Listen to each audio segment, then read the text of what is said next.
How to learn what stocks to buy. Most financial consultants, when they speak of your investment portfolio, mention a low beta as a positive attribute.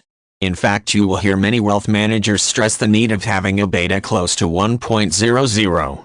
Beta, in simple terms, is the measure of a stock's or portfolio's volatility as compared to the volatility of the stock market index as a whole. So if you owned a stock with a beta of 1.30, it would be about 30% more volatile than the market index.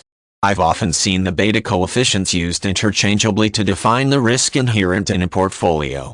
For example, people will say if the beta of your portfolio is much greater than 1.00, then you have an aggressive risky portfolio, and if the beta of your portfolio is much less than 1.00, then you have a conservative portfolio. This is nonsense.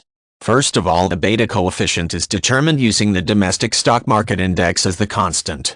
For example, in the US, the beta coefficient will be determined by comparing the volatility of a stock or stock portfolio versus the volatility of the S&P 500 index. But we are already starting off on the wrong foot by doing so, because nobody should have a stock portfolio that is concentrated in their domestic market only.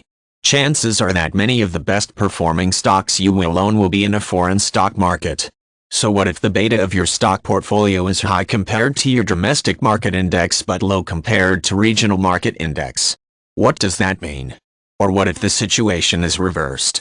Your portfolio has a low beta compared to your domestic market index but a high beta compared to a regional market index? This could happen if your domestic market is particularly volatile one year while the rest of the world markets are significantly less so. If your domestic market index is up 35% one year and your portfolio is up 33% the same year because your beta is less than 1.00, does that still mean that you have a conservative low-risk portfolio?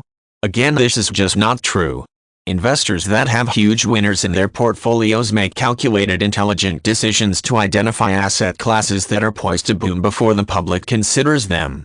They invest at troughs in price and sell when mania sets in, allowing them these huge gains, whereas the average investor will only identify these stocks after everyone else becomes aware of them or some talking head on TV marks it as a screaming buy.